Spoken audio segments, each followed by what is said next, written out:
Longbox Review, Episode 18.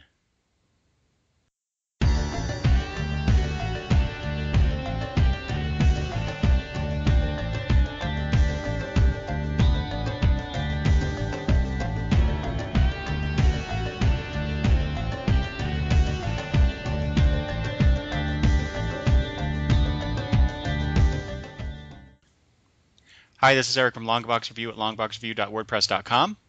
And this is Travis from Oddfellows Thoughts at oddfellowsthoughts.wordpress.com.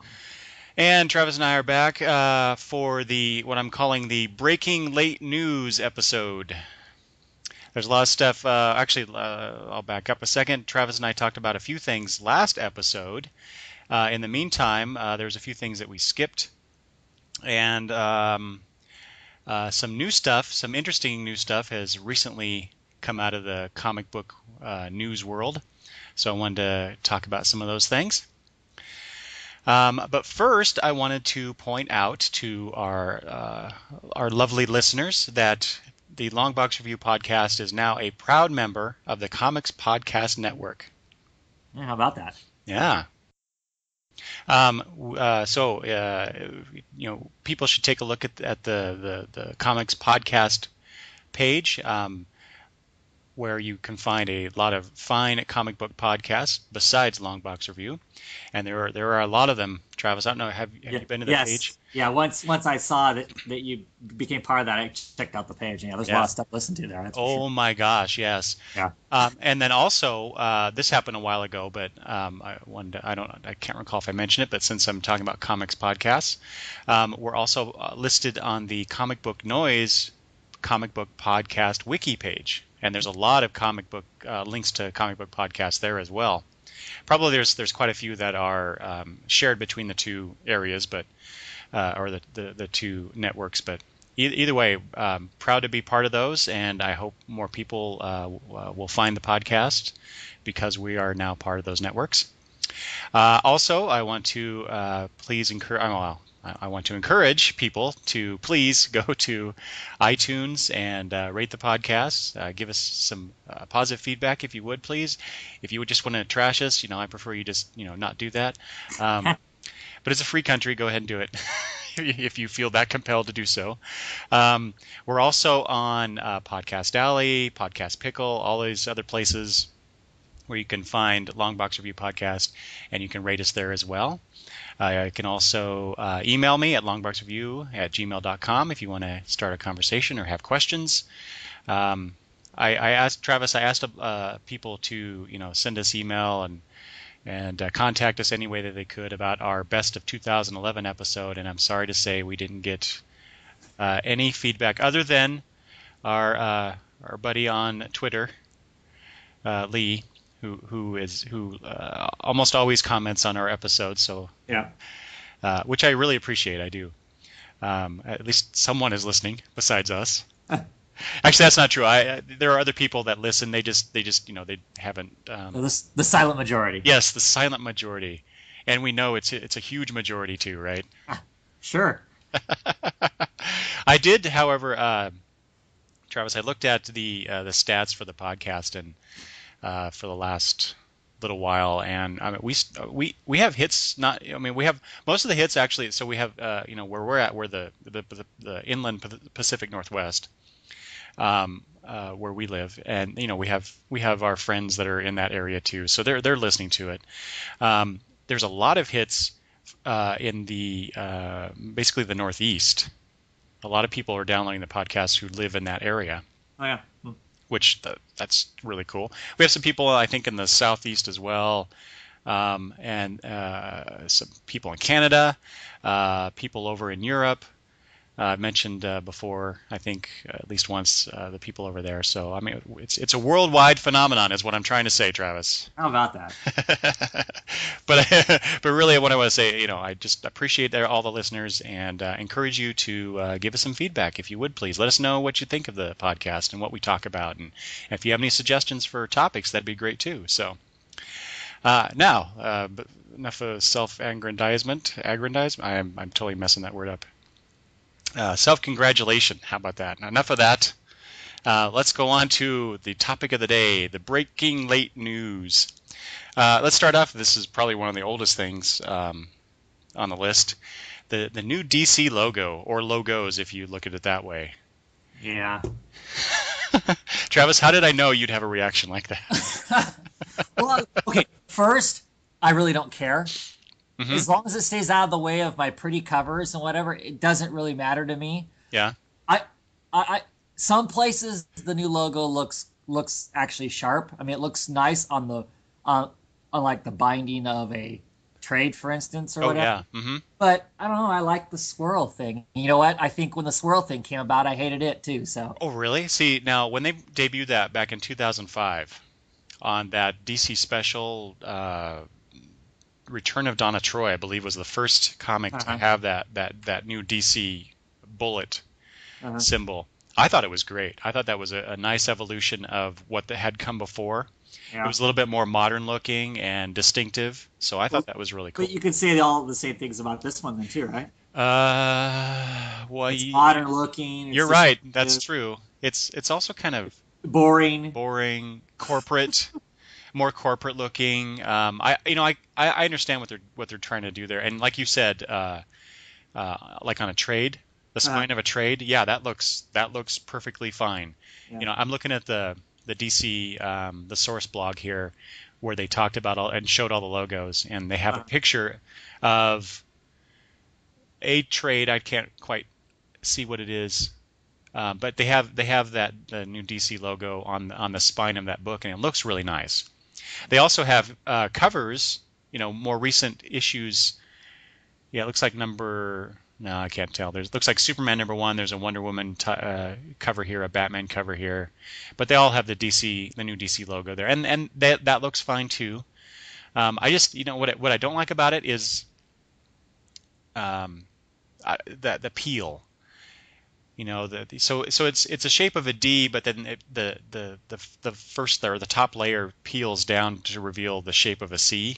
Right. And while there's been a lot of talk about animated, if there's an animated logo, that will look pretty cool probably. Yep. But the static version of it, just I don't know. What does that tell you? I mean, at least the old logos, you had DC in there, and then you had the bullet. That define. That's DC, you knew it was DC Comics. Here it's just this kind of weird thing. Well, like I said, it looks great on the binding of a book. It looks like other book publishers' types of logos. Mm-hmm. You think about any of those, if you can think of any off the top of your head, they all have. It looks like it. It looks like that type of thing. Does it look whimsical and fantastic and action oriented and whatnot like the prior one did that I would want to have on a comic book, because that's kind of what you're pitching for a comic book? No, it doesn't. Yeah.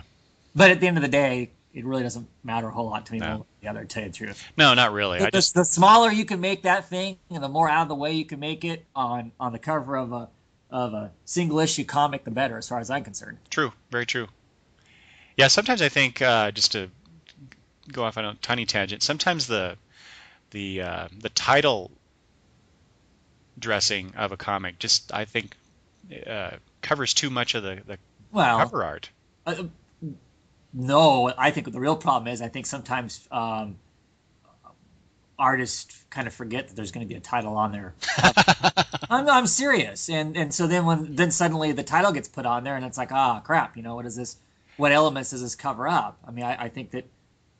What I really think is, I think they need to make cover art that incorporates the title into the art more often than what it does. In my opinion. Mm-hmm. Just as an example, I think that the Sixth Done does a great job of their title kind of segments the cover about a third of the way down, and then the elements of the cover itself hang within and on the title. Mm-hmm. And I think that looks good. And I think lots of times that you look at covers and somebody made a cool picture and then somebody slapped the title of the top of it or whatever, and it sometimes messes it up. But yeah, one thing I want to mention before we move on, though, about the logos, I do like that they allow for different themes, different colors Yeah. to match whatever publication that the logo will be on. Well, So do you think they'll maintain that color then moving into the new issues? Because with the release of the New 52, they have the titles kind of broken up into the Young Justice and the categories. categories. Do you think they'll color the See, thing? I'm glad you brought that up because I was wondering the same thing, because that's one of the things I actually liked Yeah. about the logos and the colors of the logos. Not that I like you. It's like I really don't care. I didn't really pay attention that much to it, but it was kind of nice. Just every month I go through my comics to do my reviews, and I see the different colors to denote what category they're in. Although I couldn't tell you necessarily all what those categories are. So right now I have I'm looking at Hawk and Dove number 5, with the kind of yellowish interior and then that red outline, Uh-huh. and so that's part of the Young Justice line, isn't it? Huh. I don't know. See, I don't know. Or is that part of the Justice There's League? maybe, I don't know. Because like Green Arrow falls under the same thing as the Justice League does too, and that's what I was No, I think the Justice League thing, that's the gold and white. Because Is I'm it? looking at JLI right now too, and it's that. So I bet you that's JLI. So I don't know, but it was kind of nice just to see that I kind of like the idea of those categories, even though ultimately it doesn't really matter, Right. especially with Huck and Dove. But Well, yeah, it really doesn't matter with that. all right, well, let's move on then. So DC logos, but we really don't care. Yep.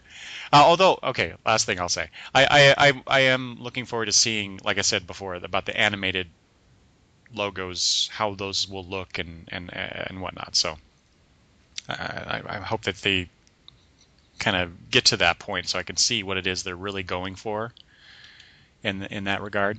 Uh-huh. So anyway, all right, DC logos. There you go. All right. Okay. So more recently, a lot of artist changes and a couple writer changes on DC's books. And I guess I should have mentioned before, for those listening, a lot of this news is DC centric, just because there's been a lot of stuff coming out of DC lately, and for the fact that both Travis and I tend to read more DC comics, so we tend to, I think, you correct me if I'm wrong, Travis, but I think we tend to kind of look more towards DC Comics in terms of what's going on because of that. Yeah. Yeah. So I mean, we have some other non-DC news to talk about, but there's a lot of DC stuff going on. So like I said, more recently there's been a lot of artist changes. Steve Pugh will be the new artist on Animal Man, starting with number 9. Uh-huh. Travel Foreman is moving over to Birds of Prey, also number 9. And from Birds of Prey, Jesus Saiz is moving to Resurrection Man, starting with number 9. Uh-huh. And from Resurrection Man, Fernando Dagnino is going to Suicide Squad, also with issue number 9. So what do you think of those changes, Travis? Well, I'm bummed in one way because I really like the people where they're at, and I think that their talents make the books that they were on better books, and their talents match up with the books. But at the same time, with some of those artists, I don't really have much of a frame of reference beyond the books they were originally on to know what they can or can't do, and if their style changes based on what they're doing and whatnot. For me, the biggest example is Travel Foreman. Obviously, in my opinion, does a great job of just drawing some absolutely, bat crazy crap on Animal Man with all the, hallucination-ish kind of stuff when they're off in the red and all the mutated people and whatnot. And to tell you the truth, when I first started reading the book, I was iffy on just his normal art style for normal people in the everyday, but I've come to like it just fine. So I'm real curious to see what his work will look like now that he's going to be in a book with basically attractive ladies and doing a much more traditional superhero book as opposed to something that verges on being a Vertigo title. But then they on the DC source they posted some sketches of some of the characters from that, and those sketches look great. So when I initially, I was at work when I heard that it was happening, so I couldn't really look at things to see exactly what stuff looked like. I was a bit like, oh crap, this could be really bad. But no, I kind of like it. Did you read he somewhere, I can't remember off the top of my head where it was at. Travel Foreman, requested to get off that book. Yeah, I did read that. He was, just because of his own personal stuff he had going on. Right. Which, he had some deaths in the family and whatnot. I could see that Animal Man would be kind of a tough book potentially to draw. Yeah. That kind of stuff weighing on you and whatnot. So, so I don't, I don't begrudge the shuffle. I mean, at the same time, maybe that's a good thing too, because maybe those artists, after X number of months being on something, you get pretty bored of, seeing the same people doing the same stuff. Mm-hmm. I don't know. And this gives them all a chance to change up. And well, the only person that potentially lost their job was the artist for Suicide Squad, right? Who was that? I don't know, because I don't collect the comics. Hold on, let me look that up real quick here. I'm fortunate in the fact that I collect all those books, so in one way, bummer that the people who originally want them aren't on them, but also I don't suddenly have to go pick up a title that I wasn't reading before, because most of those people that I was already reading the other books. Jesus Saez moving over to Resurrection Man doesn't bother me at all. I like his artwork a lot, and I still read Resurrection Man, so I'm good to go with that. Did you find it? Yeah, art by Federico Dell'Accio. Yeah, so I don't know what's up with him. Yeah, that's right. Yeah, there was no news about that, right? Yeah, no. Nope. Yeah, I'm kind of Steve Pugh. I noticed. Okay, so I just read Animal Man. What? 5? 5. I would guess. Yes, I just read that a couple days ago. Right. And I did notice towards the back of the.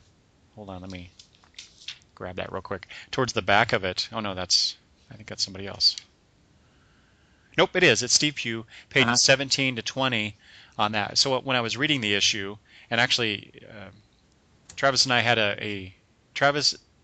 Lee and I had a brief discussion about Animal Man on Twitter, and then I read issue number 5 after that, Travis, and I actually kind of like this one. Yeah. more than the previous issues. So. But anyway, when I was reading it, when I got to page 17, I noticed, wow, there is a difference in the art, but it's not so noticeable. Like it's not like I got hit in the face with, oh my God, this is a different artist. So Steve Pugh did his best to maintain the look right of the book thus far. So it seems like an okay move to that. I'll be interested to see what he does when he gets on full time. As I understand it, number 8 is he does all of the art for number 8 I believe so as a fill-in issue, but then he's just going to take over at 9 anyway. So, but I'm getting it for one more issue. Although, like I said, now that I've read number 5, I'm like, that's a little better than I've been enjoying it so far. And then they're talking about the crossover with Swamp Thing, and I mean, 'cause they hinted at that even before the new number 1s came out, and so I was excited about that, and so I may have to pick up a few more issues of the title, but you will drop this title, and years down the road, you are going to regret it. We shall see. Now, okay, so is Lemire? He's not going to be writing this still, is he? Yes, he is. Okay. I wasn't sure about that because he is moving over to Justice League Dark. Yeah, and he's not going to be writing Frankenstein, Agent of S.H.I.E.L.D. anymore. Oh, okay. There we go. That's being taken over by one of his friends. See, now I think that's really my issue with Animal Man is that I'm not all that impressed with Lemire's work on it. It's not the art. The art's okay. The Travel Foreman art, it fits the mood, it fits the theme of the book, but I just haven't been all that impressed with the story so far. But you're probably right. I probably will regret it over time. The family is so awesome in this book. that alone should make it a read. What? Okay, It's just the family, mom, but we don't want to be talking about this now. We're not gonna get through all the news. that's true. This You're right. argument will go on a long time. You're right. But I will just toss it in there, Travis. Hmm. The family's not really doing a whole lot in this book. Okay. The daughter, sure, but I don't find that very interesting. Okay.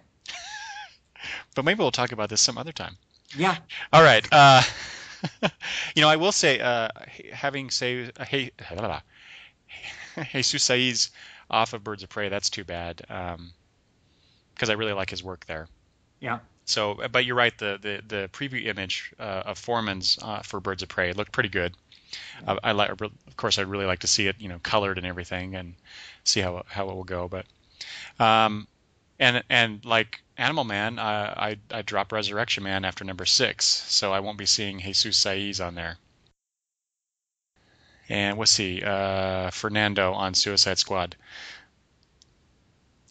His work on Resurrection Man I've really liked, so him moving over Yeah. to Suicide Squad, which I am still getting, at least for now, so that'll be okay with me. Let's see, so we just briefly talked about Jeff Lemire going to Justice League Dark. Boy, I don't know how I feel about that, other than I may not be Yeah. collecting Justice League Dark Yeah. much longer. Yeah. Yeah. I don't know.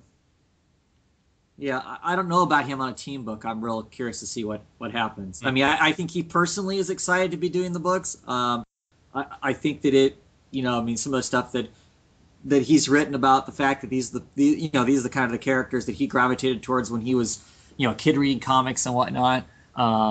So I think he has a personal investment in, besides wanting to do good work and obviously stay employed. I think he has an investment in it. So I'm curious to see. I'm a huge fan of Pete Milligan, but this first story arc that he wrote was very long. And so I don't think that I don't know. I guess I'm kind of torn. I think that Milligan potentially has some really interesting things to say about some of the characters that are in that group, Mm-hmm. but I don't know that he has interesting things to say about all of them. Mm-hmm. And so I'm curious to see what Jeff Lemire does if he's going to have interesting things to say about all of them. Travis, I have been really quite frankly disappointed in Milligan's work on Justice League Dark and Red Lanterns, especially Red Lanterns. So maybe it's a good thing he's not doing all that stuff. I mean, Right. he is moving over to Stormwatch, Right. which I'll not be getting after number 6. So I'm gonna I'll miss continue that. on. I'm gonna continue on with that. So I'm curious to see what he does with it, because, like I said, I really like him as a writer. I think he has some interesting things to say. I don't know that it always gets executed as well as what it should. But yeah. So I guess I don't think that change on a writer for the Justice League Dark is going to be a bad thing. It will, I'm along for the ride to see what happens Mm-hmm. with the new writer as far as that goes. Yeah. And as far as Milligan being on Stormwatch, I'm going to keep collecting that too. Yeah, that one was a tough call for me, because Yeah. I really liked what Cornell's doing on it. yeah, Cornell. Yeah. I liked the big ideas thing. Well, I don't think it was executed as well as it could have been, Mhm. but I was still interested enough to keep with it through Cornell's. Well, okay, so I was interested enough to keep with it for a while, and then when I read that Cornell was dropping it, I was like, well, I'm really here for him, so why continue with it? Even though he said, the new writer coming on was going to continue on with the same ideas, and they talked about things and whatnot, but it just wasn't enough to keep me onto it. But Pete Milligan coming onto it now, it's like he has such a track record with me, with his past Vertigo stuff. Uh-huh. Even though I've been disappointed with his, more mainstream DC stuff recently, I really want to give him a shot there too. So I may have to reconsider that. Okay, so that's the artist's changes and a couple writer ones that I wanted to mention. Let's move on more to the art, specifically covers of some new titles coming out. Last episode we talked about the new Ravagers title that's coming out as part of the second wave of the New 52. And they released the cover, the preview image for the cover of the new Ravagers title. Did you see that one, Travis? Yes. That is by, oh gosh, I've forgotten his name. Ian Churchill, right? Yep. Yeah. Yep. That looks pretty good, I have to say. My, look at those muscles. on the girl in the very front? Is that what you're talking about? Yeah. Yeah. She's obviously the bruiser of the team. Well, what's just curious, just looking at the image, and I'm looking at it now, is they're all dressed in uniforms that look somewhat alike. You know, and they got this kind of light on them and whatnot. They have kind of a, I don't know, Tron look to them. Yeah. Except for her. Yeah. So I don't know. Do you know who any of these people are on this team? No.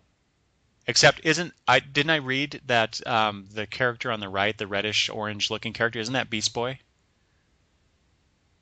Really? The new Beast. I swear I read that somewhere. I don't know. I haven't read anywhere where it tells me who any of these people were. My impression was they were going to come out of that. Some of these people were going to come out of like the Superboy book and potentially the Teen Titan book. Mm-hmm. So, I mean, you collected? You got some of? Did you just get issue number 1 of Superboy? Yeah, that was the only one I got. Is this redhead that's in the very front? Is she in Superboy? There's a redhead in that book, but I don't think that's her. Just based on physical appearance alone.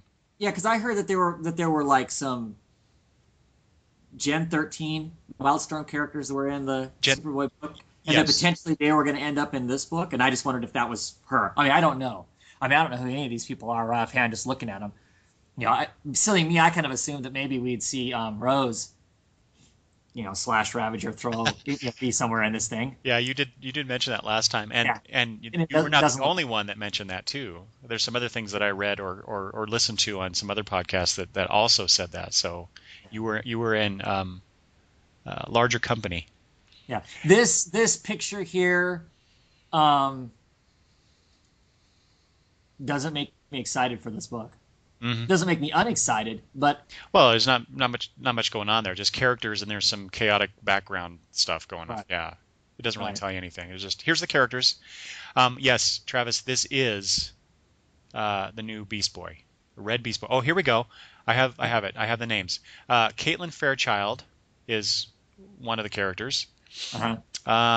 A brother and sister named Thunder and Lightning. There's your Thunder and Lightning again from Titans. And the armadillo-looking character in the background, that's Ridge. And a new version of Terra is what this says. So Terra's in the middle, I would think, and the Caitlin girl is the redhead in the front. Front. Yeah. But I don't know who she is. Because my wonder was, as I was debating on that this was going to replace Teen Titans for me. Oh, really? I would be dropping Teen Titans and picking this up. Yeah. So according to this, there's a Titans, Legion, Lost, Superboy, and Ravagers are crossing over for what is called the storyline's called The Culling, and so it begins with the Teen Titans Annual #1 coming out in May 2nd. Uh-huh. And then it goes over through Superboy 9, Legion Lost 9, and concludes in Teen Titans 9. And then I suppose then the Ravagers comes out after that. Right. So there you go. That you get your first look at these characters in that storyline. So I may have to pick that Superboy and Legion Lost up because I'm continuing with Teen Titans for now, so I may as well. But does that make you excited about getting the title? You were talking about getting that, at least checking it out. Well, I'll at least check it out. I was kind of hoping that we would see them someplace before their actual title came out, so I could determine whether or not there was somebody I was actually interested in reading. Well, there you go. Now you can buy 4 issues of it. Yeah. Yeah, and you don't get any of those that I mentioned, do you? Or Just you're Titans. Just Titans. but when were you going to stop getting that? Titans. Yeah. I was kind of planning on dropping it when this came out. Ah, I see. Okay. So you will get to okay. So you'll be reading the Titans at least that part of the story. Yeah, but you know me, I have to order so far in advance. I'll be ordering this thing before I know exactly what I'm getting into. So, Yeah, that's true. but I'm hoping I'm going to hear more about it before then. But instant turn off already. If that's Beast Boy, if that's actually Garth, if they don't change his personality dramatically, yeah. And why red? Why not? Thank God he's not green.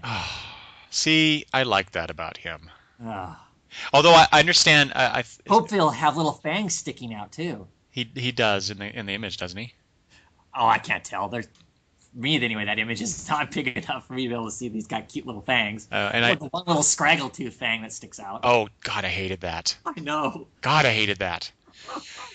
But I understand that he's red because he's going to have some tie to the red. Oh, well, that's interesting. Yeah, that makes sense. So I can forgive it for that. But just changing colors for just changing colors' sake. I know this is a new 52 and everything's new, blah blah blah. Yeah, but, there you go. But it's like, why do that? Why change things like that? Anyway. All right, let's move on to the two things I'm really excited about. Just based on, and I normally don't do this when I see a cover image or just some preview images from an issue, I rarely get excited about a title based just on that. But I am really excited about these two things.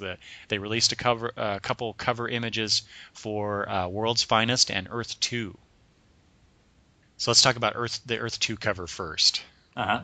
And so this is the cover by Ivan Hayes and Joe Prado from the Aquaman series, looking, I think, pretty damn cool because I really like their work. But here we have Superman, Batman, and Wonder Woman fighting. To me, very much looks like parademons. Yep, that's what I thought they were. So whatever comes out of the Justice League storyline with Darkseid, I assume that's how we get the Earth-2 tying into. What are they? I think they're calling it Earth Prime. Yeah. The Earth that is now part of the new 52. The standard, yeah. Yeah.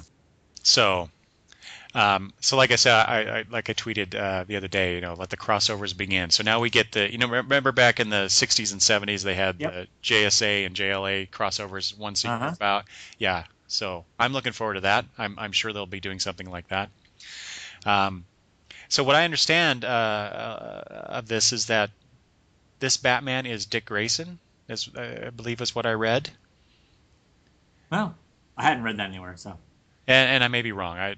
I skim a lot of stuff as I'm reading Twitter and other things, and so I could be wrong, but I swear that's what they said. It's interesting that they have, and if you look at these images, both Superman and Wonder Woman especially, you can't really tell with Batman because he's got the cowl on, but they look young, so they're obviously not going for the older JSA characters that we're used to. Mm-hmm. So I kind of like that. Do you? See, here's my thing. This was seeing this picture. Granted, these people all look badass. It's cool looking. Wonder Woman up there front smashing the crap out of stuff and whatnot. But this isn't what I expected. Oh, definitely not. I mean, I expected that's where we were going to get to see the JSA or some equivalent of the JSA. I mean, granted, it was going to be new or whatnot, but they give us the Trinity on the cover instead. Mm-hmm. They give us what the Justice League comic book should be. Okay. No. Okay. Explain that. What do you mean by that? Well, instead of spending 7 months, dragging us through them all being obnoxious new people, it's. I mean, I guess I was hoping that this is where we're going to get to see all those characters that have been sidelined that weren't. Oh no, the JSA, and I am not enjoying the Justice League like you're enjoying the Justice League right now. Mm-hmm. I'm tired and already sick to death of these new people who don't know what they're doing or just kind of slapping it all together. I want to get into the League, and this book isn't giving me that right now. I'm not hating it, but it's not what I want. I want it to hurry up and get past this so we can get on to that. So, and it looks like from looking at the cover of this that's what this is going to be. Them already, going to town, whatever. But seeing this cover though makes you go, wait a second, because I was expecting to get to see all of those characters that have been sidelined, that were all kind of attached to the JSA in one direction or another. And looking at this, that potentially doesn't look like it's going to be the case. But I think it's funny is I kind of like these costumes better than the costumes in Earth Prime. Really? Not the Batman one. No, no, no. The Batman one's got too much stuff hanging off of it to get him in trouble. But I don't know. I kind of like that Superman. That like the way that the S shield is incorporated to his cape, Yeah. That is kind of cool. Yeah, I have to and admit. I like the Wonder Woman one. Here she actually looks Amazonian. Yeah, and harkening back to the Golden Age Wonder Woman where she Right. wore the skirt, Yeah. because that looks like a skirt, right, to you? Well, it's a pleated skirt, kind of like the if you were taking like a Romanesque where it's Oh yeah. armored kind of a thing. Yeah. Yeah, and she is wearing on her legs and her left arm, she's wearing armor.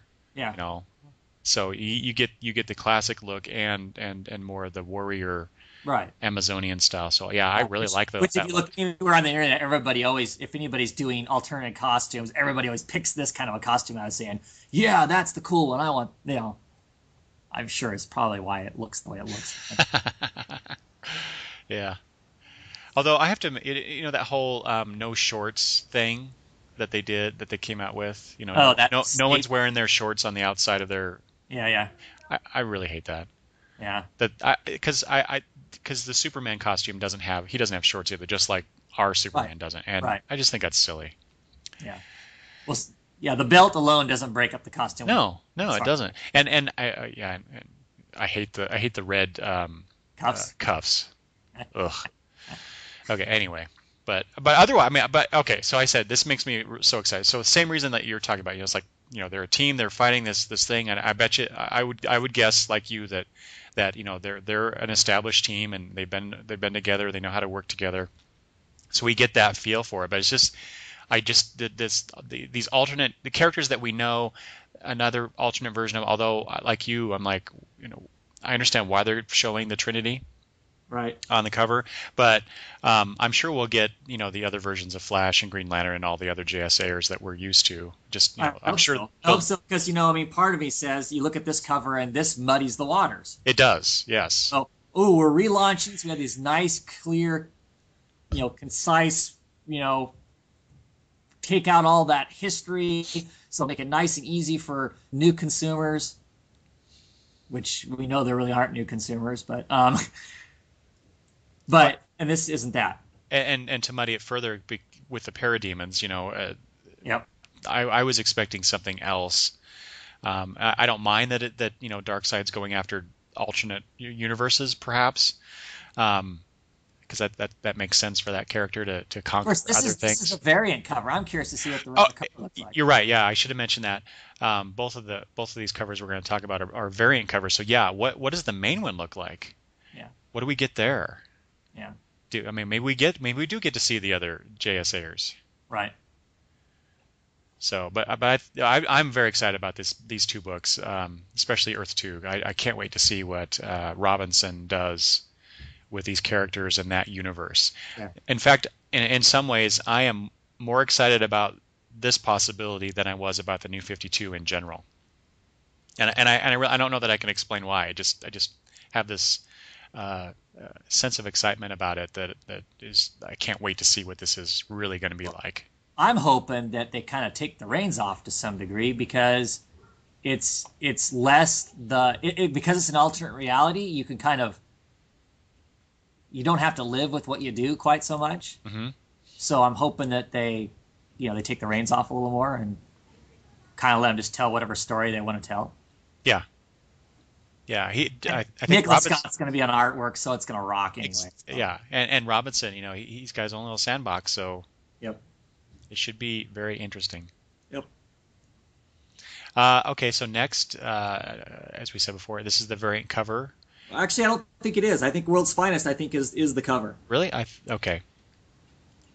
I thought it said variant, but so we have the World's Finest cover by George Perez. Yeah. Featuring Power Girl and Huntress. Right. It's an interesting image. It's an interesting image because you look at them and I hate Power Girl's costume, but looking at the images that's behind them, I'm assuming that's what they looked like maybe when they were in their original reality. Because right, this book is them stuck in Earth Prime, is my understanding of the story. Right, they're stuck in Earth Prime, but they're actually from Earth-2 or whatever we're calling the world's finest. I mean, not world finest, but the Earth-2. Reality is where they come from. Correct? Yes. Okay. Based on So what we know so far, yeah. You look at that, and Huntress, her back image has her. She has looks like she has an R. Yeah. See, and those two images in the back, that's why I'm super excited about this title. So what? She was Robin. She was Yeah. the alternate Robin, and what? Power Girl was Supergirl or Superwoman from potentially from the other. It sure looks that way, doesn't it? Yeah, I liked her costume. I liked Power Girl's costume before she transferred over. But no, wait. What you mean? That costume back there that's in the background. Okay, so her Supergirl type costume as opposed to the old Power Girl. I don't need her having the S on her chest, but that just from what I can see of it looks better than what. Yeah, it does. It does. This is just a weak costume. And it's not that the boob window's gone. I could care less one direction or the other as far as that goes. It looks like she's wearing a poncho. It does. You're right. If she put her arms down, it almost looks like, other than it's a short-looking cape, maybe, it looks like if she put her arms down, that would fold over to some degree, would fold around the front of her like a poncho, which I guess is okay. I don't know. This is just a very undynamic costume. Isn't it? It is. It's a very there is no dynamic quality to it. You're right. And with the gold boots and the gauntlets, it reminds me of that. God, was it the 90s version of her costume that was white and gold when she was supposedly a descendant of Lord Orion from Atlantis? Right. You remember that one? Yeah. Oh, that was lame too. But yeah. Just very boring. It's a boring costume. I mean, I'm excited for this book. Don't get me wrong. It's already set to be on my my pull list and whatnot. But yeah, I don't know. Her costume. That's. Besides, like it's kind of boring. I mean, there's nothing really wrong with it other than maybe the poncho effect. I hadn't really considered that until you said that. So, because it's a nice streamlined, for the most part, costume. But yeah, it's hardly dynamic. So anyway, that's that. But yeah, like I said, those background images, man, I can't wait to find out. I'm more interested in their past now, based on this cover image, than I am about what they're doing, quote unquote now. Right. So I want to know. I hope we get that. Do we know who's doing art on this book? We know who's writing it, but we don't know who's doing art on it, do we? Offhand, no, I don't. Okay. I can't remember if it's been announced, but anyway, yeah, I'm pretty stoked for the books, for sure. I'm gonna look that up real quick. So while I do that, let's see. Oh, that's it. That was it on the covers. So, the other thing. Let's move to the other topic. Before Watchmen. Man, I can't believe. Wait a minute, kick the hornet's nest. That I tell you. Oh my! Well, it was bad. So they announced this first, then the whole Power Girl boob window thing came out. It was like the things that our fellow comic fans focus on, to me, is just downright silly, I have to say. I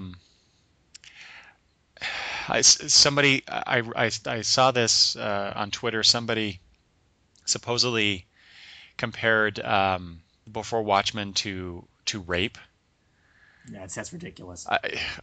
Wow. I realize hyperbole is part of comics to some degree, but good Lord, yeah. That is way out of line to suggest that them publishing this is somehow raping the original creators of Watchmen. Yeah. I have no more words besides it's just I can't express how ridiculous that idea is. Yeah. Well, it's ridiculous. I mean, in my opinion, it's just, yeah. Okay, so that out of the way, what do you think of this idea of doing prequels to the Watchmen universe? I don't have a problem with it at all. Me either. I, I mean, for me, r- writing stories about these people before where their ending point, I think is fine. I think they've hired serious talent to do that work that's going to take it serious and understands that they're what they're getting into in doing it. We all have curiosities about what brought these people to the point where they're at, and I don't see any reason for them not to fill in some more of that stuff. Now, if they were doing a after the Watchmen comic, I would be up in arms and throwing a fit because I think it pretty much it ends. It's over, for me anyway. But what happened before, I think there's room to tell stories there. Am I going to be picking up all of these books? I doubt it. I don't feel there a need. I don't have a desire necessarily to have stories that happened before it.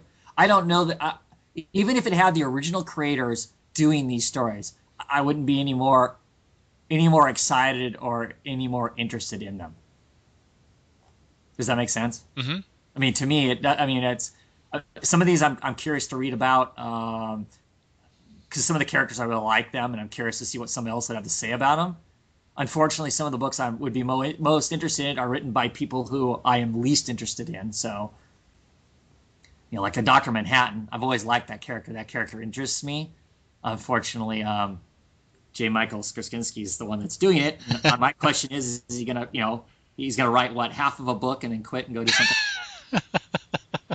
Well, you notice it is the Dr. Manhattan series is 4 issues. It's not 6 like some of the others. But still, that might be a struggle. Okay, so let me back up just to reiterate what we're talking about, which characters and what creative teams.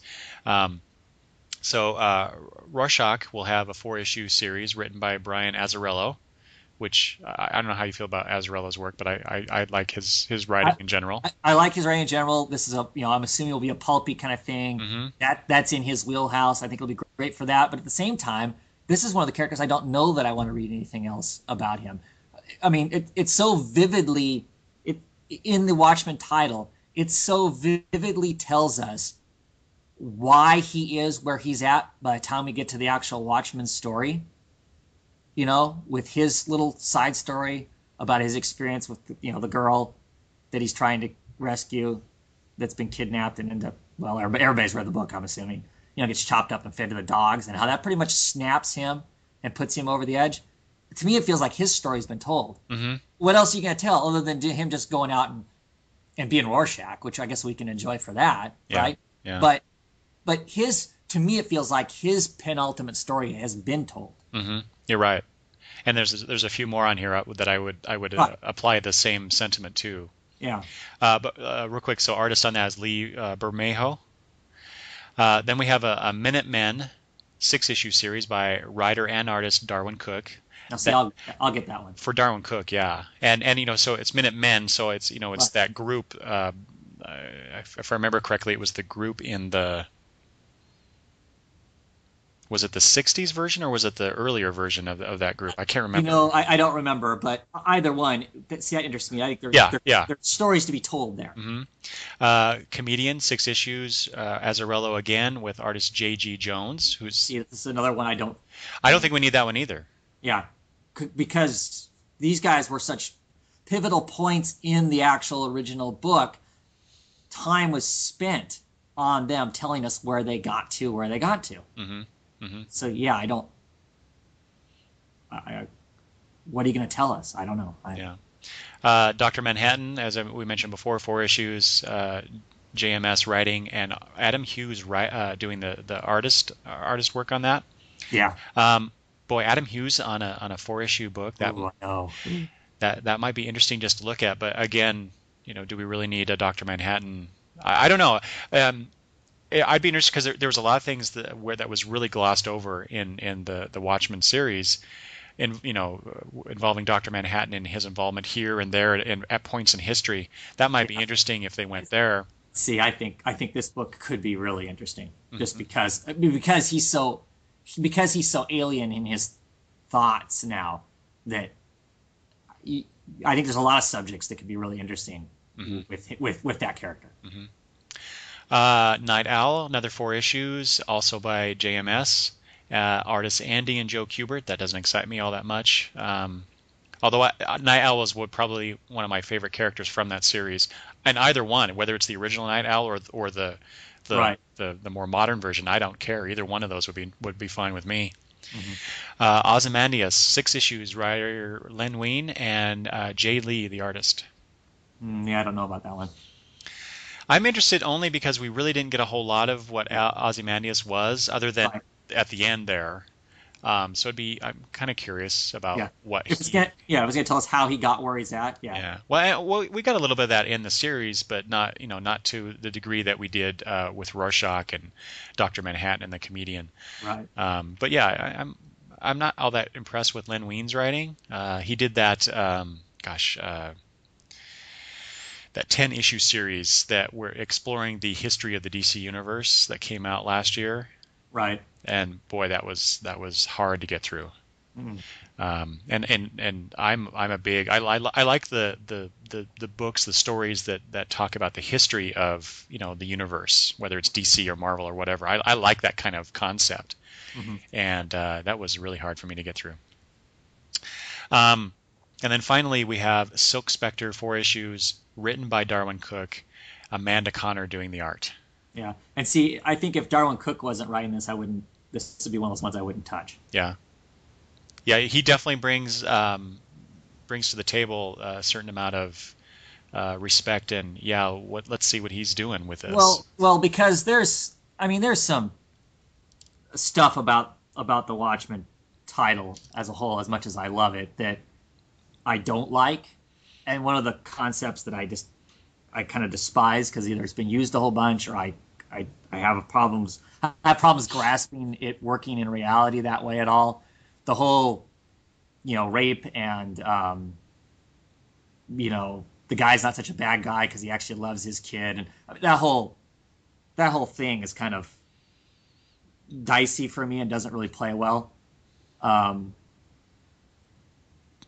but and I'm assuming this is, I mean, that's got to be in here somewhere because I mean, at least looking at the cover, it's got the younger, Silk Spectre on there, but it's got all of the old people, there that she had to deal with. So I'm assuming that subject is going to come up in the comic, Hmm.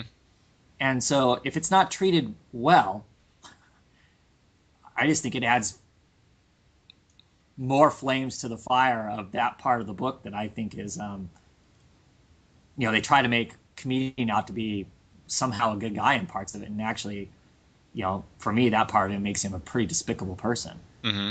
regardless of whether he, treats the younger Silk Spectre well or not or whatever. I don't know. So I don't know. What do you think On on the Silk Spectre, on that Silk Spectre story? I mean, don't they have to address that in some sense? well, no, I don't think they have to. It could be one of those things where it was dealt with in the original series, so do we have to go there? My Okay. guess is that these series will probably not touch on a lot of the stuff that we did see Mm, in the original Watchmen series, yeah, I guess. um, for whatever Yeah, reason. yeah, you know what? I just don't know if I'm going to put my money behind these things or not. Not, but I mean, for me, it's not a matter of, oh my gosh, you're desecrating some you know shrine of Watchmen or anything. Um, Well, what do you think about so a lot of what when we started talking about this, I mentioned the rape concept, um, that apparently the deal that DC had with Alan Moore and um, Brian Bolland was that basically if Watchmen went out of print, they would get all the rights to the Watchmen characters and whatnot. The trouble is that DC has kept the Watchmen trade in print all these years. Well, sure, because it keeps selling. Yeah. Yeah, exactly. Well, they had a movie. They of course they're going to sell a Right. lot of the books. Hmm. Um, so I think. So what do you think about that? Do you think DC's deliberately trying to, through publication of the Watchmen collection, and now with these prequels, is this DC's way of What's part of it? sticking it to those guys? Sticking it to them? No. Them making sure that they maintain their corporate profits? Yes. Yeah. It has to be. I mean, that's why you see all the characters reappear in all of the universes, whether it be DC or Marvel or otherwise, right? As far as these two big companies go, anyway, they have to continuously reintroduce those characters, even if they haven't been used forever, and maybe nobody has that much interest in them. Don't they have to publish them every so often? Because if they don't, they lose the rights to them. They become kind of free grabs for anybody. And so, well, famously, Wonder Woman's that way. If they stop publication of Wonder Woman, then her creator's estate, I guess, would retain the rights. So I mean, I don't think it's somebody sitting in DC corporate office wringing their hands together and going, boy, in these last 10 years, Alan Moore has been kind of a prick to us, so we're going to make it a point of making sure he never gets control back over any of this stuff. So we're just going to put out things every so often to screw with him personally. No, because they can't afford to make that kind of investment anyway. Yeah. And they certainly wouldn't go into this big of a launch of so many things all at one time, which I think is unfortunate. I wish they wouldn't have done that. I wish they would have done one and then did another and did another, not putting these things all out around the same time. My pocketbook can't afford this. So. Do we know that they're all coming out at the same time? Well, I guess no, we don't know that, but I would assume that they are. Yeah, I would assume too, but yeah, I don't know if they've released the schedule yet. But yeah, I agree with you. If they release, what is it? That'd be three.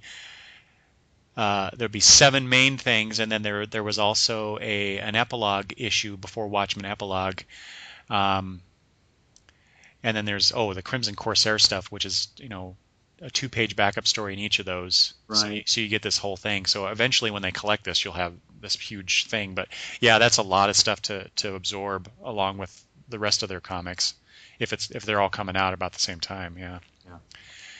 Yeah. I just looked up the covers too. For all these, because I had not done that since the first announcement. So they look pretty good to me. I see now that the Night Owl one, it features the later version of Night Owl, so I wasn't aware of that. But that Darwin Cook cover for Minuteman just looks pretty cool if you like his work. And yeah, the Adam Hughes cover to Dr. Manhattan, Adam Hughes always does great cover work. So that cover. What's going on in that cover? Come on. Yeah. Cows. I mean, I don't know. I mean, yes, I like Adam Hughes, but it's hard. It's hard not to look at that cover, or maybe it's just me. Maybe I'm a pervert. I don't know. That cover. Oh my gosh! But that Lee Bermejo cover for Rorschach, that looks pretty neat. Yeah. With him in the image and the image and the image. Yeah. That kind of thing. But it just looks really. It just looks cool. It's nicely done. So. Yeah, I'll get. You know what? I probably will get all of these. Just because I'm curious, and I don't subscribe to that whole, where DC is twirling their mustache and wringing their hands in anticipation of screwing Moore and Bolland. But like I said, for me, I think that if this being stories told moving up to the the penultimate, which is Watchmen, I'm okay with. If they were, like I said, if they were to write after the Watchmen, I'd have a problem. Oh yeah, the story should be done. Yeah, we should not get sequels to this at all. No. And I think DC obviously agrees with that sentiment, at least for now, because they could have easily done a sequel. They decided to do prequel stuff. Right. To explore that history. I mean, and it was a rich history. Alan Moore and Bolland created a very rich universe in the original series. That there's a lot of holes. There's a lot of history just glossed over, skipped over, not mentioned that they could fill. I wouldn't want DC to go back to this well, every year or every even 5 years. But I think it's, after when did Watchmen come out? It was 85, 86. Something like that. Yeah. Yeah. How long has it been? And now they're doing this? I think it's Right. fine. Right. Yeah. Oh well. We'll see how if we're in the minority or not. I did want to mention before we moved on, Travis. We talked about, was it World's Finest? Did you ask who the writer was or the artist on that title? Artist. Perez and Kevin McGuire. Oh, really? They're collaborating there. I'm not Huh? sure what that means exactly. And of course, Paul Levitz is writing it. So, all right. Well, now that we've talked about some bad ideas involving Watchmen, let's move on to some other unfortunate news in the comic world. Although I don't think we need to spend much time on it. I don't like to dwell on the negative in the comic world. I prefer to focus more on the positive stuff. Mm-hmm. But it is interesting to know, and you brought this to my attention, Travis. This whole issue with the Ghost Rider creator Gary Friedrich. Right. Do you want to talk about that? Well, basically, I guess he's been claiming rights to Ghost Rider. Thinks that he should have the rights to him. There's been a lawsuit going on between him and Marvel for since like 2007, since right about the time the movie came out. Well, he's been making money on merchandise that he's created with the character, and so he lost the lawsuit. And Well, now it's not just stuff he created, but stuff that Marvel's produced that he's profited from. We have to make that distinction as well, because he sold posters, T-shirts, and cards. Well, now my understanding of is how the lawsuit states is he is allowed to still sign and make money off of Marvel produced things. Yes. He can't produce his own stuff, and he has to pay back $17,000 in stuff that he has supposedly sold that's his production. So it would be like him creating a poster of Ghost Rider and selling it. He's not allowed to do that. He's not allowed to manufacture his own stuff. And that's really the egregious part of, well, besides the $17,000, but that's really the egregious part of that. Well, but what gets me is it's just looking at it in a bigger picture, and the way that my understanding of the way the lawsuit was worded and the how it was how the judge settled it, and the wording that's there, basically says that you can't make money off of a corporate's character. So it leaves this giant gray area that really, if DC and Marvel wanted to, they could walk into any con, and if you go up to Cliff Chang and ask him to draw Wonder Woman, and you pay him whatever his fee is to get that sketch, technically DC should be collecting that revenue. Or at least a portion of it, yeah. Yeah. Mm-hmm. Well, that's kind of BS, isn't it? I mean, for me, it is.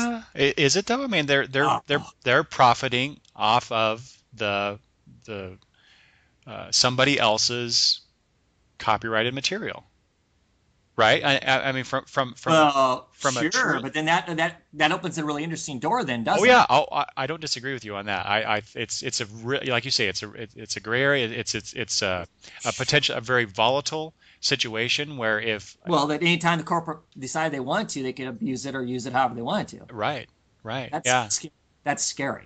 I think that's a scary ruling. That's the word I was looking for. A ruling on that. I'm not to say that. I mean, if they determine that truly that Marvel does own the character, which I probably have no doubt that they probably do, but I don't know because I don't know all the. Well, Marvel's very famous for work for hire contracts, so I would bet that Marvel owns Ghost Rider outright. Right. So I don't think the guy has any standing in saying that it's theirs. he should be, he should have some level of credit to saying he created the darn thing. Mm-hmm. I think it's unfortunate that they basically told him he really almost can't even do that. Um, and there probably there needs to be something in there that says that you can't mass produce something and sell it that's somebody else's. I can't sit in my basement and mass produce, Batman posters and sell it for profit. I shouldn't be allowed to do that because it's not mine to do that with. Right. If I'm doing a piece of art, an individual piece of art, that's completely different. Doesn't matter what I paint. You don't own it. You don't own ownership of it.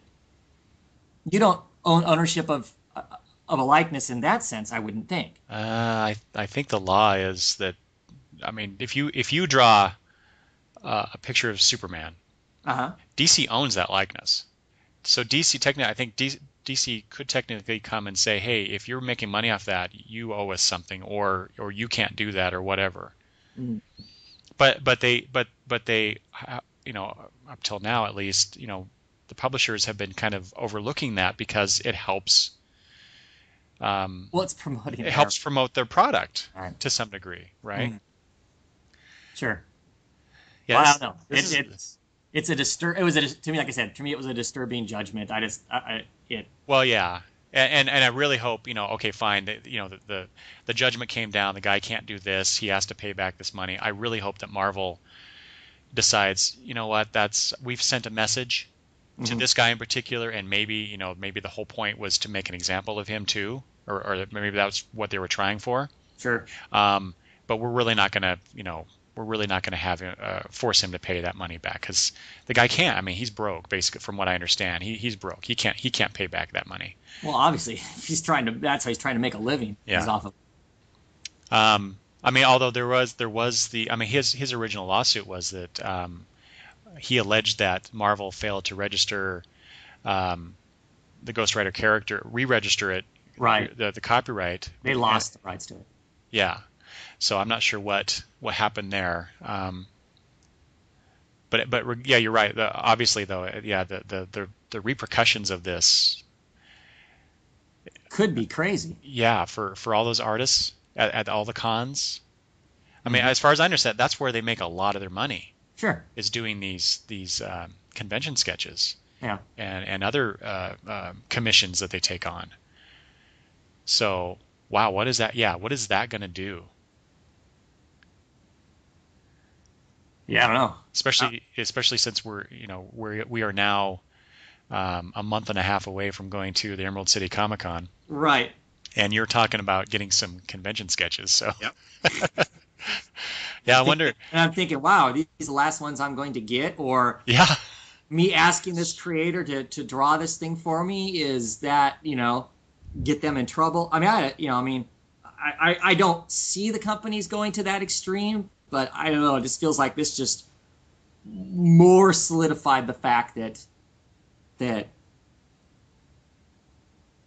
you really sell your soul when you go and work for the big two. Mm-hmm.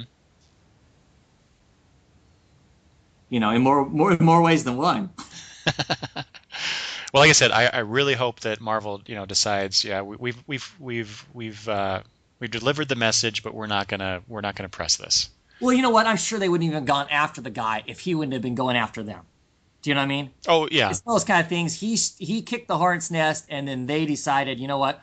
We've got a million corporate lawyers in comparison to whatever that guy has, and we're going to go after him instead. Turn around and sue him back and take him for all he's worth.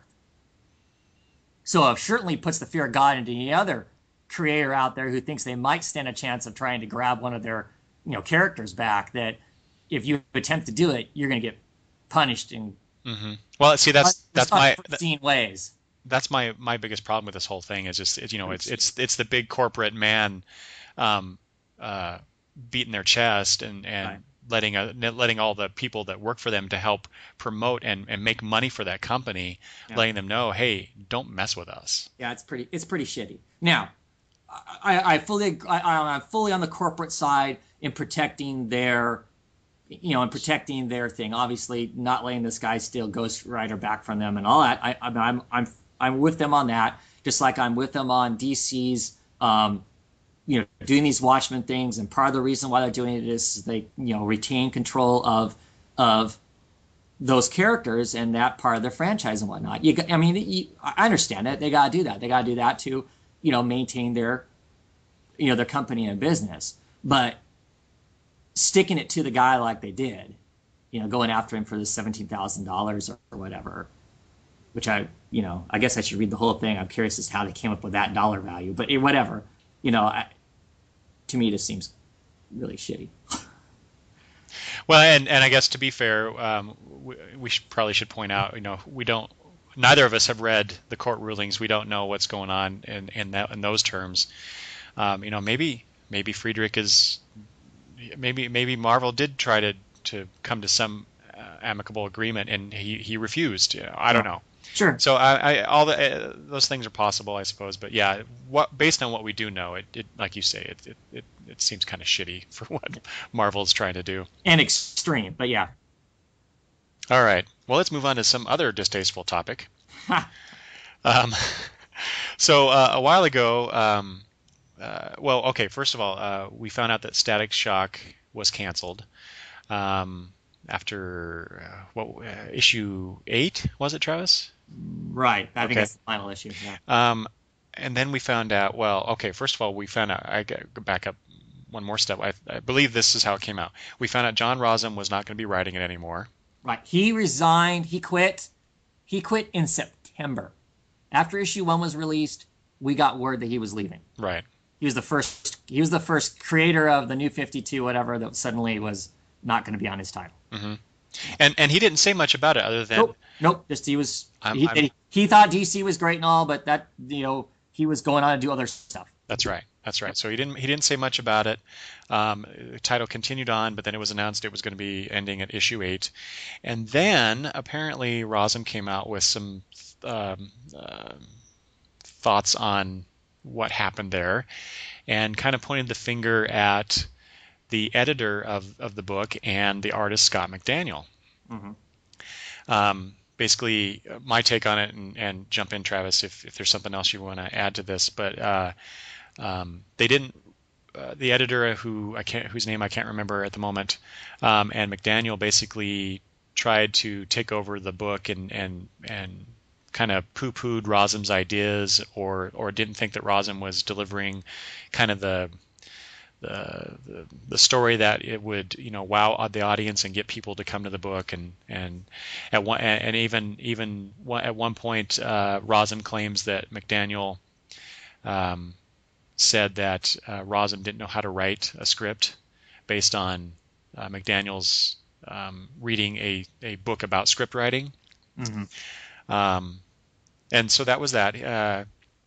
And then sometime after that, and more recently, Scott McDaniel had posted on his website his viewpoint, his side of the story. Right. And my God, that was a very lengthy posting that I admit I did not read the entirety of it, but basically the gist of it was what McDaniel and the editor were trying to do was basically punch up the sales, get a story that was, like I said before, would get the notice of people like us to read the book. Right. And they felt, or at least McDaniel did, that Rozum's story wasn't quite doing that. So what I took away from this, Travis, did you read the whole thing? Yes, I read the whole thing this morning. Okay, so correct me if I'm wrong. So basically, my take on it is that McDaniel tried to help out because he was invested in this. He wanted this book to succeed, just like anybody involved in a particular comic book. I would hope has that attitude with the thing that they're working on. So he tried to offer ideas, and he even admits that sometimes he was probably he didn't deliver his ideas probably in the best way. My take on it was that it didn't seem like he did a whole lot of working with Rozum. It seemed more like he was working with the editor. and going to the editor all the time. They did have meetings between the three of them, and there were some disagreements, some dismissiveness, I'll say, on the part of Rozum, according to McDaniel, and maybe vice versa. I think even McDaniel admits that too. And at one point, McDaniel he just got mad because of something that Rozum said, and basically that started the end of their collaboration. Does that jive with the rest of what you read, Travis?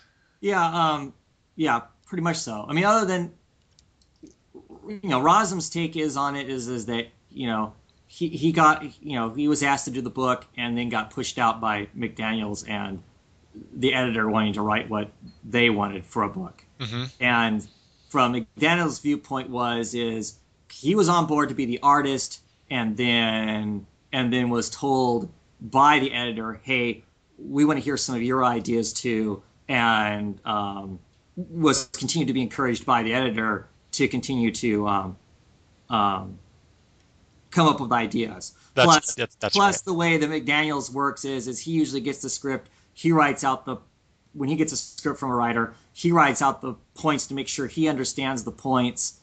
So when he starts to write, he starts to draw the book, he's drawing the correct book and whatnot, and usually sends back questions about things that he wants to make sure he's right on or whatever. And I guess in the past, because of the way his method of doing that, he has saved books before by catching plot holes or things that somehow everybody else missed, and so that's an admirable trait, I guess, going into this book that McDaniel's has. Mm-hmm. And but yeah, at some point, from McDaniel's viewpoint is Rozum was, look, I'm this elite writer, I know what I'm doing, you shouldn't question it. And from McDaniel's standpoint was sales are going to tank, and from the editor's viewpoint, sales are going to tank, and we got to do something to create exciting and dynamic things. And the real problem, in my opinion, is the editor. and that is he's 100. I mean, I tell you, I think the editor is 100% responsible for the fiasco that happened. I don't know that he's responsible for the book tanking, because I think McDaniel's talks a lot about sales and sales points and the inevitable drop that all books get and whatnot. Mm-hmm. And I think McDaniel's is 100% right that the real failure for the book is there wasn't enough people interested in it in the first place before it even came out. So when the sales start as low as they are, there's going to be that inevitable drop. That drop puts them below what would be most people consider a countable book. Mm-hmm. It has nothing to do with what was actually in the book. Of course, I read the first 4 issues of the book, and I have my own opinion on what I thought of it. But, but the book was kind of doomed from the beginning, it sounded like. But I don't know. I think the editor screwed up, and the fact is that it sounds to me like before they even started really writing the first issue, the editor was already, saying supposedly to McDaniel's that Rozum was wanting to write this kind of story, and that's not the story they wanted. Well, if your writer is insisting on writing a different story than what editorial wants, why the hell wouldn't they have gotten a new writer right away? Mm-hmm. That's the first mistake. If that's true. If that's true. And then it feels to me like they kind of set up to have the artist against the writer in a sense. I mean, it just kind of, I don't know. I think from either guy's standpoint, I think that the editor is the person that's at fault for the hard feelings that are there. Are they at fault for the book getting canceled? No. I tend to agree with McDaniel's viewpoint in that because it started out as of the New 52, it started out at number, 40-something. 48, wasn't it? Yeah, it had no place to go but down. There just wasn't enough of a fan base that could convince enough people to buy that book. Mm-hmm. And there would have had to have been something really crazy happen in the book for the sales to have gone up in that book. I mean, when I say really crazy, suddenly Grant Morrison's writing it or something. Something to make everybody go, what the hell? I got to get that. Yeah. Because of what was going on in the book, but because of suddenly somebody different being on the book. That was the only thing that was going to, I think, would change the sales in the book. It does explain why the book read the way it did, though, and some of the stuff that happens in the book. Mm-hmm. Because the whole book just, nothing against the creators, either creator that's in the book.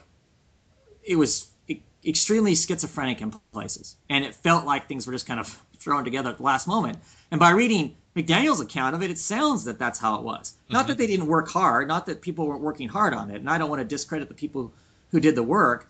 It wasn't a horrible book, but it wasn't outstanding either. And there were lots of places where it felt like where I was going, why did we just do that? And some of the stuff that was in it was editorials pushed to do it.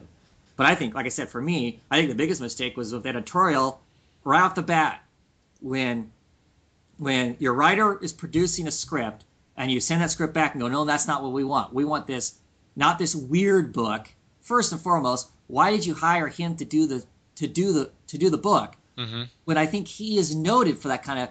I don't know if did you go down far enough in McDaniel's thing to read? He actually puts in some of the script that Rozum submitted. He actually posts some of it, and it's I don't know, it reads kind of like, in some degree, kind of like Zombie. It's got this weird, kind of really strange, off-kilter things going on, which of course to me that sounded like a better book, quite frankly. Right. But maybe it's not a selling book, obviously. But and that's not what they wanted. Well, if you can't then immediately turn around and your writer suddenly produce something new for you, they should have had a new writer right away.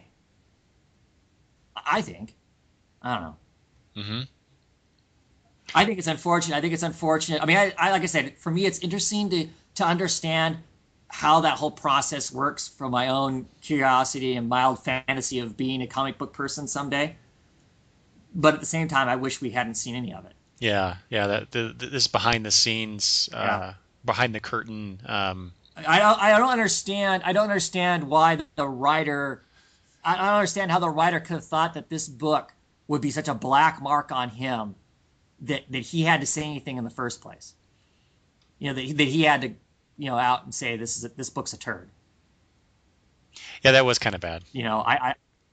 I don't think he needed to do that, because I don't see how that book being canceled or failing or whatever would be such a albatross on him that, like, maybe he was worried it might not get him other work, or that it would go down in the journals of his comic book writing history as being this horrid black mark on his life. I mean, I guess if he's looking for other work and he has to go to somebody else, if he's working for something else on DC, he could go, look, I really didn't write this stuff. I mean, my name's kind of attached to it because I was originally the person. I had some ideas. These are my little bits and pieces, but you see in the credits where it says it was co-written by me and this other guy did all that stuff. I mean, if he really felt like he had to pawn it off on somebody else.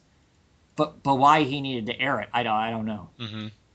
I mean, unless he was getting to some greater truth, and I don't know that he did. I mean, well, it seems to me that both of them, both Rozum and McDaniel, are reacting out of anger. Sure. For whatever, however that anger started. Well, or at the end of the whole thing, McDaniel writes a big long apology at the very end of his thing. Yeah, but it's kind of. Yeah, I read that part too, and I'm like, yeah, he does, but at the same time, doesn't feel very sincere. Yeah, exactly. Yeah. It doesn't seem that way at all, and so obviously, I think I agree with you, Travis. I think editorial bungled this in various ways. Whether it's Harvey Richards, the editor of the book, or above him, I don't know. Yeah. I agree with you. If they didn't like the way that the story was going, maybe they should have brought somebody else in. Seems to me, though, like I said before, maybe McDaniel was not working with John as well as he could have, and Rozum was not working with McDaniel as well as he could have. But that's an editorial issue. Sure, but there's still but there's only I think there's only so much that an editor can do to get two creative people to work together in a smooth fashion. If there is animosity or some issue between them. As my experience of a manager, if you can't get them to work together, you find somebody different to do the job. Yeah, you're exactly right. So, in my opinion, therefore, it's an editorial issue. Well, but we have to remember too that they're working on these books. They have the whole New 52 initiative going on. There's it's probably crazy busy, more than normal. at DC Comics and with the creators and everything they were doing. Maybe it was just the editor was just trying to make the best of a bad situation and get the damn book out. And hopefully over time they could smooth things over and get things to be running a little bit better with all parties involved. So I kind of I can, and I say that because I have to deal with that kind of a situation in my job all the time. And I can understand it. You don't some bad things are happening, but you got to get it done because you have a deadline. You got to get stuff done, and it's not the best situation for anybody. But the end of the day, they got to get a book out. Sure. And that whole we're not going to be late.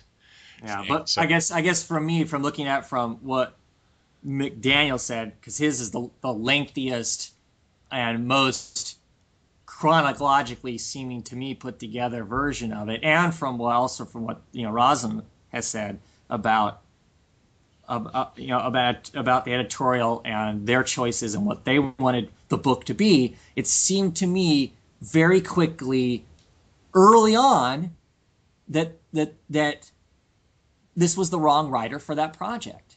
Because not that he isn't a good writer, but he isn't going to be able to write the book that they wanted. And you can't tell me that there isn't a buttload of other writers out there that they couldn't have found to write that book. Mm-hmm. I would almost bet they could have called up Gail Simone and she would have taken that book. Mm-hmm. Because of her love of McDuffie, if nothing else. Yeah. That she would have taken that book. Mm-hmm. and probably would have been able to write what editorial wanted her to write, but also make it her own too. But I don't know that for sure. But I don't know. It just seems to me like that an unfortunately ugly thing that, of course, we can't turn away from. We have to look at and see what it all is. Okay, so I think we've dwelled on this enough. I do want to point out though, Travis, one thing that in reading McDaniel's response here that I found very interesting, has nothing to do with the unfortunate situation between Rozum and McDaniel. Was that for the first time we get someone from within DC Comics telling us what's the bottom amount of sales a book can do, and that's 20,000 copies. Yeah. That was very interesting because it's really hard to find that kind of information. Yet here it is. He, according to McDaniel, anyway. Who knows if that's accurate, but yeah. He says here, any title selling less than 20,000 units will be considered considered for cancellation. I was like, wow, that just blew me away when I read that. Well, there's some interesting stuff in there. To get an idea of how the workings work. What he wrote, his perspective on it, whatnot, regardless of the arguments and stuff that were going on, you do get to see a process there. Mm-hmm. You get to see the process that they tried working through of how they went about making the book. That, to me, that's interesting. And yeah, you're right. That number is really interesting too. That's kind of about where I figured it was anyway. Just from watching over the years, since I've been paying attention to actual sales numbers and whatnot, and where the big two's books seem to fall off at. Yeah. More cancellations on the way, I would bet. Probably. Okay. Let's go on to a couple other things before we wrap this up, Travis. Some hopefully more positive topics. I don't know if this is actually more positive, but it's interesting anyway. So the AMC is, and as we record this is Sunday night. I'm sorry, Sunday the February 12th of February. Yes. Tonight on AMC they are premiering the quote unquote reality show Comic Book Men. Yeah. I don't know if I want to see that or not. Oh, I'm watching it. I got to see what this is about because so Kevin Smith is behind this. It's set in his co-owned comic shop called Jay and Silent Bob's Secret Stash. Yeah. And so it involves a couple of the employees there, along with some other folks that were brought in for, as they say, comedic relief, I believe, or something along those lines, to make it a little more funny, I guess. But I'm very curious, what this is going to be like. What's the appeal of this to the various, people like me. I'm interested in. I'm interested in this because it's about a comic book shop and what goes on there. But what's the broader appeal to this? I mean, why are they doing this? How are they going to portray the people there, the people that come in, that kind of thing? I'm very leery of those kind of things. It's the reason I didn't watch Big Bang Theory for a few years, because I felt that they were poking fun at geeks and nerds and people like, as opposed to embracing them, right? As opposed to celebrating that, yeah. And they still do. You're right. They do in that show some. I mean, getting a little off subject, but the Big Bang Theory, when the comic book owner Stewart, when he was first introduced, he was relatively a normal guy, other than the standard jokes about, of course, I work at a comic book store, therefore I don't ever see girls and whatnot, which we all know is, unfortunately somewhat true. Mm-hmm. But over time, that character has degenerated into just a, pathetic person. I do have beefs with that. Mm-hmm. Oh yeah, I do too. But you got to think with this Kevin Smith project that he can't be. You can joke along with geek culture, but he can't be going after it. No, and he's even. But he's got really he was careful, talking about because this. If he crosses that line, whether good intentions or not, he'll generate a lot of hate. A lot of hate that fans that he needs for, I would assume, for his career and whatever he wants to do going forward, whether that's film or writing comic books or doing his radio show or whatever the heck else he wants to do, doesn't he? Mm-hmm. Well, so I'm looking at the article on comic book resources here about the show, and Smith is talking about the idea of setting up a reality show, I'm quoting now, inside a comic book shop, but without falling into the stereotypes associated with being a comic book fan. Smith saying those stereotypes are tired and don't describe the guys on the show who have their lives well put together.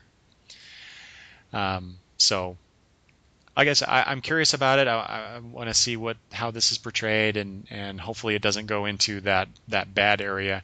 And especially, so I'm juxtaposing this in my mind with, and I'm sorry, I don't remember exactly where I saw this, but I saw a post somewhere where a guy was lamenting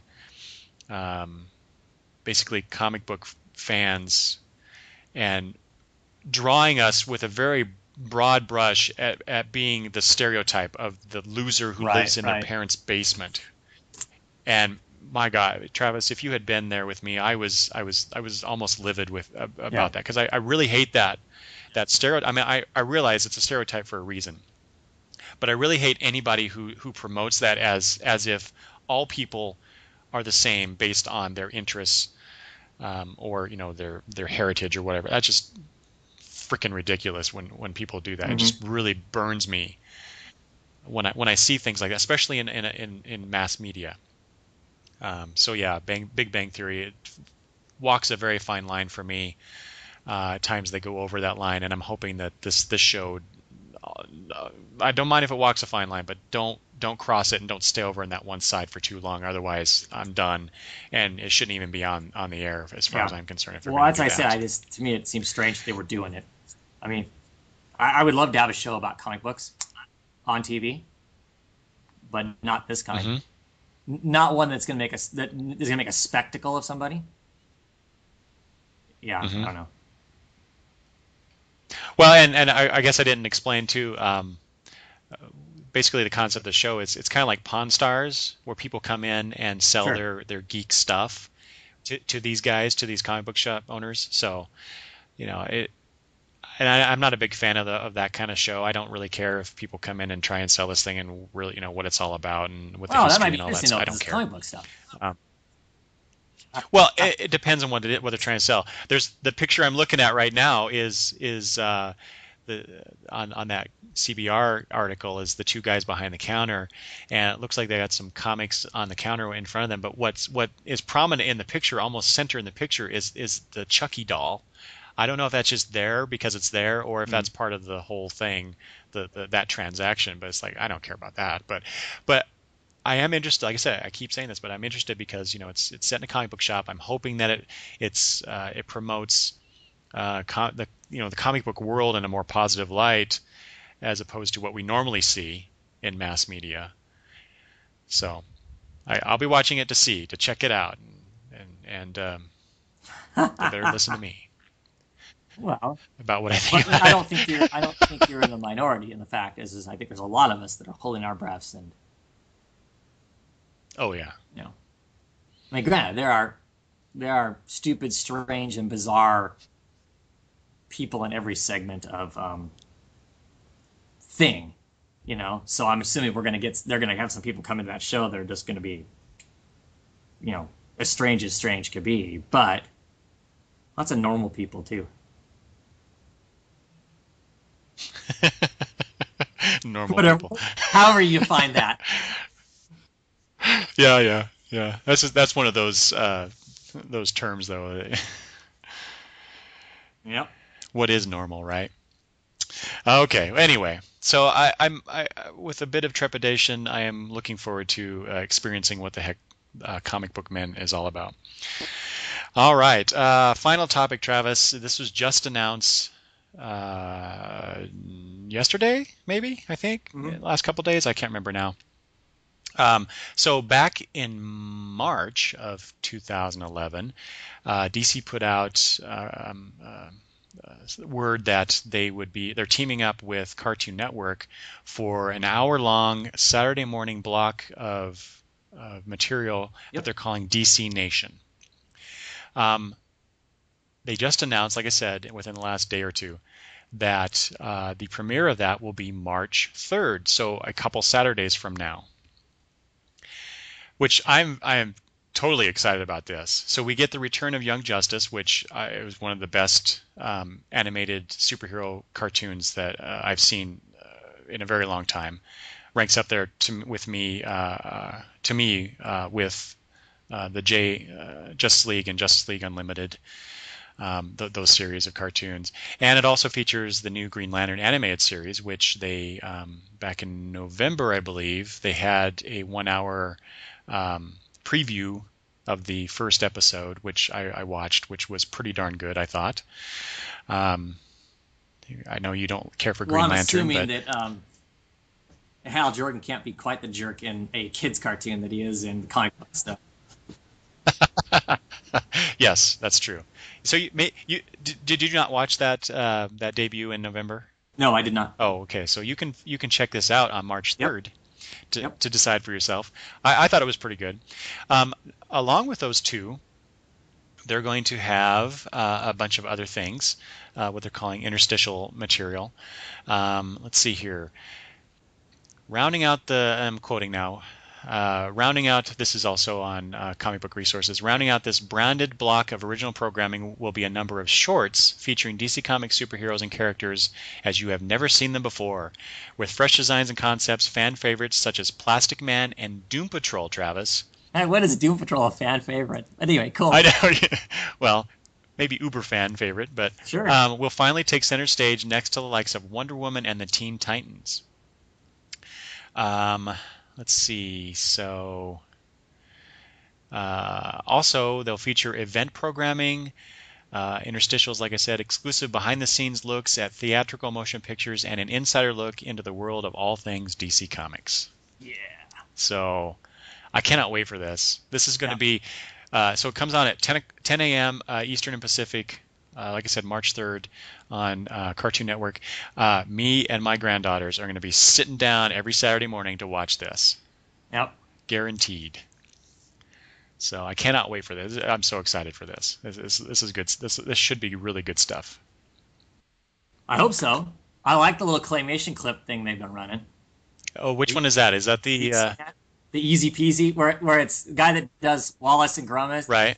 Does all of them. So it's it's got Superman eating cookies, sitting on a thing talking about he doesn't like sports, but he does fly around a bit, and Batman, running and jumping off of a table and landing on his butt and stuff. It's just a silly little thing. So well, I like the Wallace and Gromit animation style. I'm not so yeah. sure that I particularly care yet for the preview stuff we've seen in that style for DC Nation, but I'm reserving judgment. I think it's pretty funny. So for that. Did you also see in that first trailer, I guess, that they put out that they showed some live action stuff from the Blue Beetle series that they tried to sell? Yeah.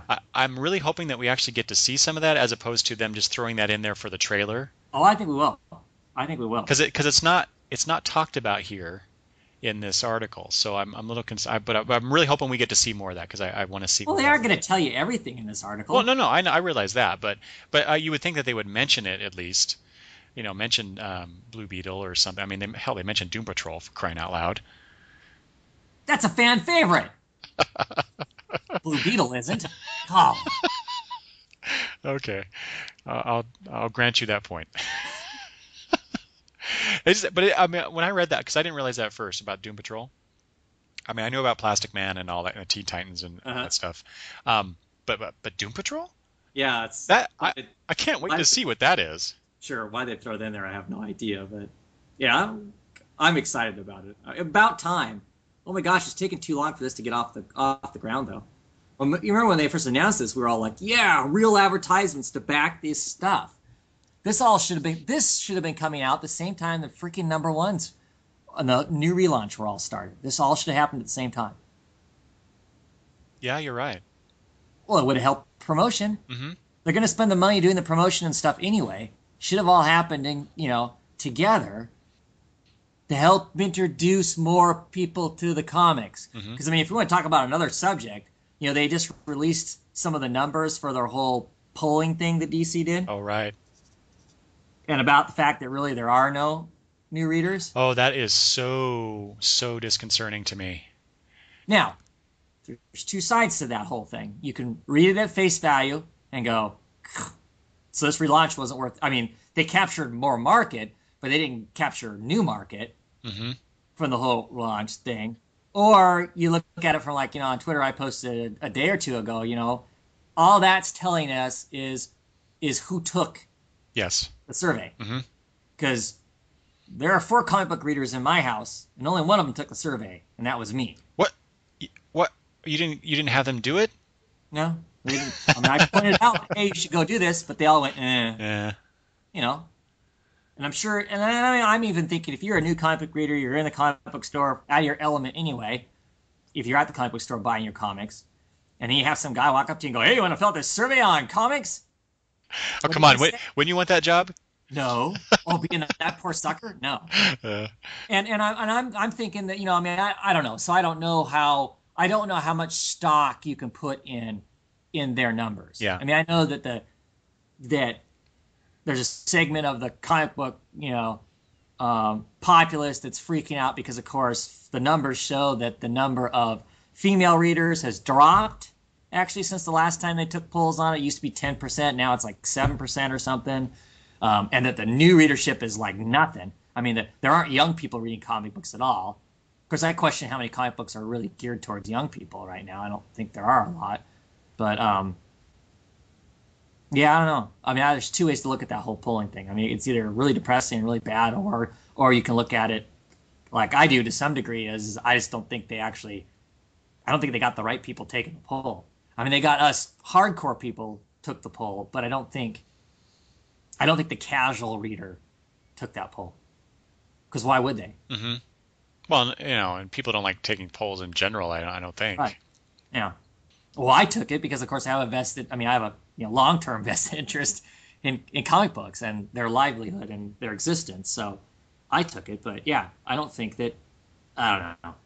Like I said, I just can't imagine being a new reader, deciding you're going to go in and check out some of these new titles, going into a comic book store, and then having somebody with a clipboard or whatever go, hey, you want to take this survey, or me finding it online. Because if I'm just new to reading, I'm not probably, unless I'm an obsessive person, I'm not scouring over all of these different,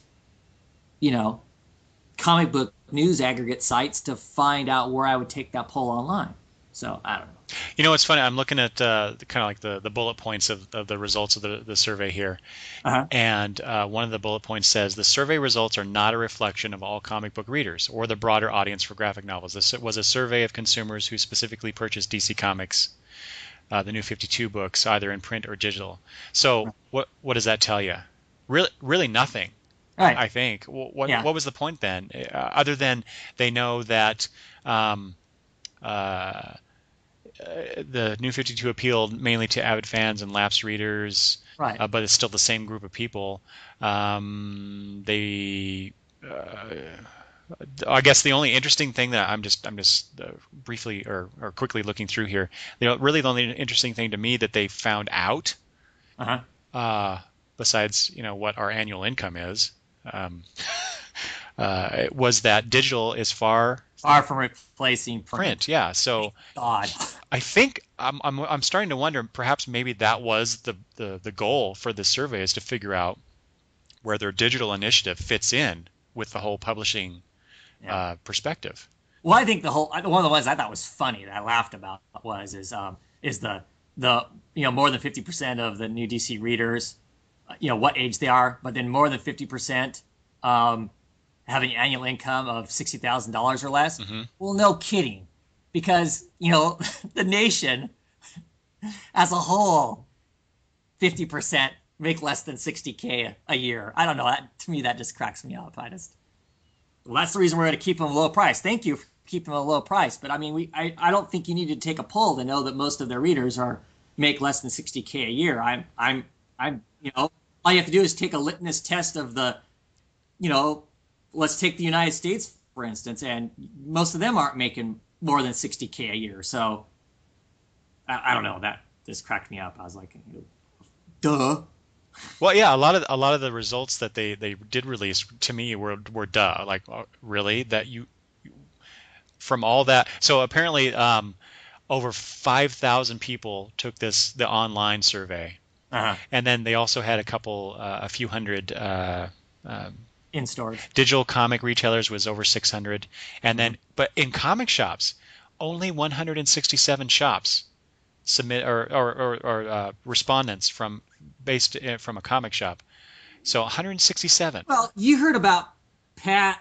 Oh, what the hell's his last name? The comedian. He's an avid comic book reader too, and he was hurrying up to go in and get his comics. Oh, Oswald, Patton Oswalt. Yeah. And and people got in his face, and he got really pissed off about it and made a big stink and whatnot. So I mean, if the people who are taking the polls were harassing you, chances are you aren't going to get very many people to take the poll. That's true. Yeah.